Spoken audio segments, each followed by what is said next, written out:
The desert morning had begun like any other, the sun creeping over the ragged teeth of the distant mesas, lighting the world in a slow wash of gold that promised another day of relentless heat. Cowboy Luke Rydell rode along the dry wash with his hat pulled low, scanning for signs of stray cattle. But something off to the right snagged the edge of his vision, a crooked outline that didn't belong to the land. At first, he dismissed it as driftwood or an old crate someone had abandoned, but when the wind shifted, he heard a faint, broken sound, like a moan swallowed by sand. Luke's brow tightened as he turned his horse and approached cautiously. The shape came into focus. A battered wooden handcart, one wheel bent inward, rope hanging from the frame in shredded curls. The board were splintered, sun-bleached, and dust coated everything in a thick, rust-colored layer. But the sound came again, weak but unmistakably human. Luke swung down from his saddle with a soft thud and placed a calming hand on his horse's neck. "Easy, boy," he murmured. Though his own heartbeat was picking up, he stepped closer, boots crunching against gravel, and there, on the cart, lay a young Apache woman. She was motionless, except for the shallow rise of her chest. Her long black hair was tangled around her shoulders like dark weeds, her skin dry and cracked from sun and dehydration. Her legs lay stiff, twisted unnaturally, covered in dust that looked days old. Her wrists were tied with rawhide, the edges cutting deep into her skin. Luke froze for a moment, anger rising in his throat. He had seen violence, he had seen cruelty, but something about this, about leaving a woman as vulnerable in open desert, made his jaw clench hard enough to hurt.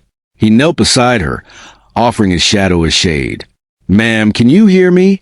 he asked in a voice gentler than most men thought he possessed. For a moment she didn't move, and he feared he had come too late. But then her eyelids fluttered, lifting just enough to reveal dark, glassy eyes clouded with pain yet burning with a stubborn flicker of life. Luke leaned closer. "I'm not here to hurt you," he said. "You're safe." She exhaled a faint whisper, something in Apache he couldn't understand, but the tone was filled with despair, resignation, as if she believed no one could save her now. Luke drew his knife and carefully sliced the rawhide bindings at her wrists. The moment the restraint snapped, her hands twitched involuntarily. The first motion they'd made in who knew how long. He gently lifted one of her legs to check for feeling, but she sucked in a sharp, pain breath, and he realized quickly that everything below her waist was limp, unresponsive. Paralysis. A severe injury. Maybe from a fall, maybe from a blow, maybe from whatever brutes had left her here. His gaze shifted to the ground around them. Wagon tracks, 3, maybe 4, headed west. Boot prints with large strides. A scrap of torn cloth caught in a thorn bush. They had left in a hurry. Abandoning her wasn't an accident. It was deliberate. Luke felt heat rise up his neck. "Savages," he muttered under his breath, though he knew full well the word belonged to those who abandoned a helpless woman, not the people she came from. He lifted her head slightly and held his canteen to her cracked lips. She drank in tiny sips, as if her body had forgotten how to swallow.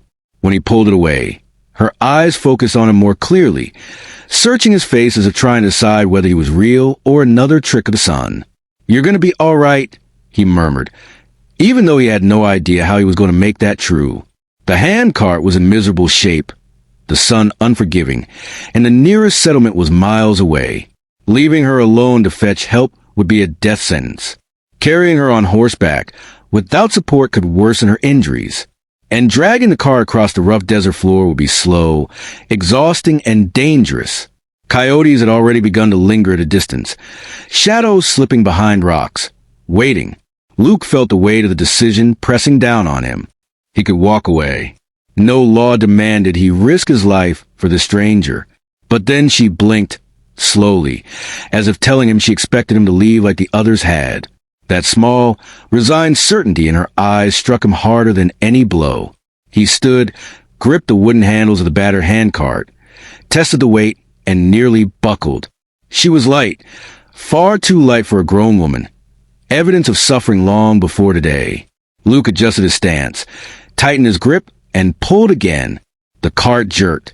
The bent was squealing, but it moved. He glanced down at her.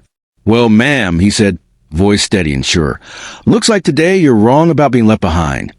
Then he leaned forward, braced his legs, and with all the force his tired muscles could muster, began dragging her towards safety, the cart creaking behind him as the desert sun climbed higher. The handcart groaned with every pull as Luke dragged it across the harsh desert terrain, the sun climbing higher until it pressed down like a smothering hand. Sweat stung his eyes and every muscle in his back burned, but he refused to slow down. The Apache woman, Tala, as she had softly told him, watched him with a mix of pain, exhaustion, and something like disbelief.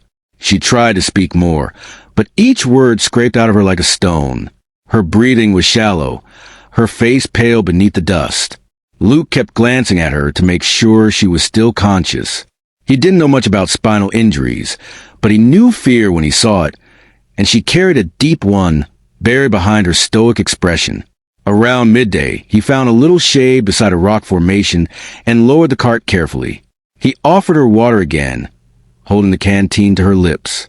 This time she drank more steadily, then whispered, "They took our horses, our food, everything." Luke crouched beside her, listening. "My brother fought. They hit him. I fought too. They struck my back. Could not move my legs. I slowed them. They said, 'Let the desert finish me.'" Her voice broke, her eyes glistening with a mixture of pain and humiliation. Luke shook his head. No decent person leaves someone like that. She stared at him long and hard, as though trying to understand the strange cowboy who kept dragging her across the desert like his own life depended on it. After a short rest, he continued hauling the cart, moving toward the distant cottonwoods where a narrow river cut across the land, a place where he knew he could refill water. But the approach to the river was rough, full of uneven rocks and thorn brush that snagged his shirt and scratched his arms. Twice the wheel of the cart got stuck so deeply he had to lift the whole thing, grunting with the effort. Tala tried to push herself up an apology, but she fell back with a soft cry. "Don't try that," Luke told her firmly. "You're hurt enough." As the sun began to dip toward late afternoon, the river glimmered ahead. Luke let out a breath of relief.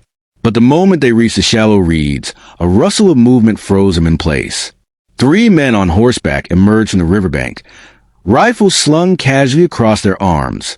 Rough-looking types, scavengers, raiders. Tala inhaled sharply, her eyes wide with fear. "Them," she whispered. Luke's hand instinctively drifted toward his holster. The leader, a broad-shouldered man with a scar across his jaw, barked a laugh. "Well, looky here. The girl's still alive. Should have guessed. Some folks just don't die easy." Luke stepped forward, blocking their view of her with his body. "You left her to die?" The scarred man shrugged. "She wasn't worth the trouble. Can't ride, can't walk. What did you pick her up for? Charity?" The other men chuckled, circling slightly, not close enough to attack, but close enough to threaten. Luke kept his stance relaxed, but every part of him was tight as a drawn rope. "She comes with me," he said simply. "Ain't asking." The scarred man leaned forward in his saddle. "This ain't your business. Cowboy, ride off while I'm letting you." Luke didn't move. The wind shifted, carrying the smell of river mud and horse sweat. The men's hands hovered near their rifles. Luke could sense them deciding whether he was worth the trouble. One of the riders finally nudged his horse closer, grinning with yellowed teeth. "Walk away, friend. Ain't nobody gonna know." That was when Luke struck. Quick as lightning, he stepped sideways, kicked up a cloud of sand with his boot, and dug behind the cart, drawing his revolver in a single smooth motion. 2 gunshots cracked across the riverbank, startling birds from the reeds. The riders yanked their horses back, swearing as bullets ricocheted off stone. Luke didn't shoot to kill. Not yet, but he made it very clear he was faster and far more willing to fight than they'd expected. The scarred man glared at him for several tense seconds before finally spitting into the dust. "Not worth it," he muttered, signaling his men. They turned their horses and galloped off the reeds, disappearing into the canyon shadows. Luke stayed crouched until he was certain they were gone, then slowly lowered his gun. His breath shook. He turned to Tala, who stared at him in disbelief, chest rising fast with fear and relief. You fought them for me," she whispered. Luke holstered his revolver and walked back to the cart handles. "Told you," he said quietly, gripping the wood again.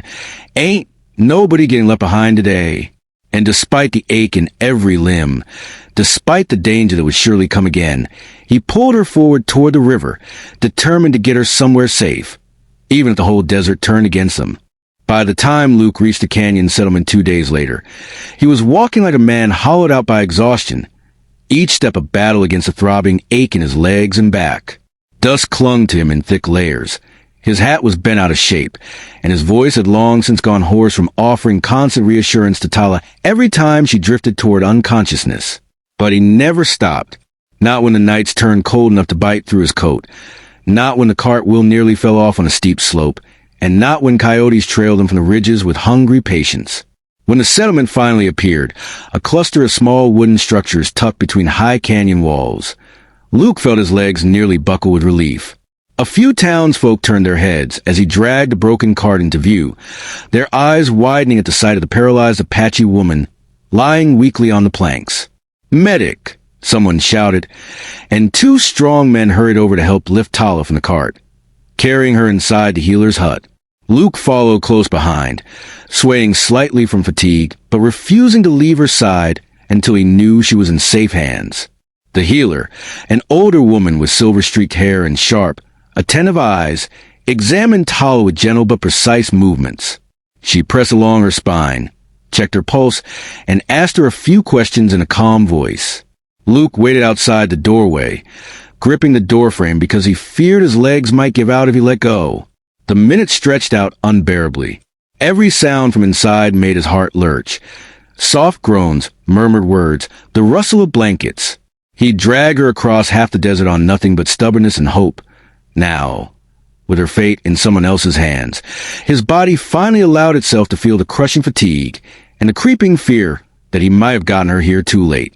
When the healer finally stepped outside, she placed a steadying hand on Luke's arm. "She's alive," she said. "Dehydrated. Weak. Spine injured badly, but not beyond healing. With rest and care, she has a chance." Luke closed his eyes briefly, relief sweeping through him so deeply it nearly brought him to his knees. He nodded, murmured a rough, "Thank you," and stepped inside the room where Tala lay on a woven blanket, her breathing slow but steadier now. She turned her head slightly, eyes finding his as soon as he entered. "You came," she whispered, her voice fragile but clearer than before. Luke knelt beside her, removing his hat and holding it against his chest. "Told you I'd get you somewhere safe." Her fingers twitched, as though she wanted to reach for him but wasn't sure she could. After a moment, she managed to lift her hand just an inch, and Luke caught it gently. It was warm now, no longer cold like it had been in the desert night. The next days passed in a quiet rhythm. Luke repaired the handcart in the settlement's workshop, replacing the broken wheel, sanding the splintered boards, oiling the axles until they turned smoothly. He did it partly because he needed something to keep his hands busy, but mostly because he wanted the cart to mean something new. Not a symbol of abandonment, but of survival. Every morning he visited Tala, carrying a small meal or fresh water, sitting beside her as the healer worked or as she rested. She began to tell him more about her people, her village, her brother who had tried to protect her. She said she dreamed at night of the desert swallowing her, only to wake and find Luke sitting nearby, humming softly as he whittled a piece of wood or cleaned his revolver. She would watch him, quiet and still, as though memorizing the way he breathed, the way his brow furrowed when he thought, the way his voice softened whenever he spoke to her. One evening, when the canyon walls glowed deep gold in the fading sunlight, Tala managed to sit upright with the healer's help. It was only for a moment, but it was a victory, a promise of recovery. Luke stood in the doorway, staring in awe. She turned to him with a small smile, tired but proud.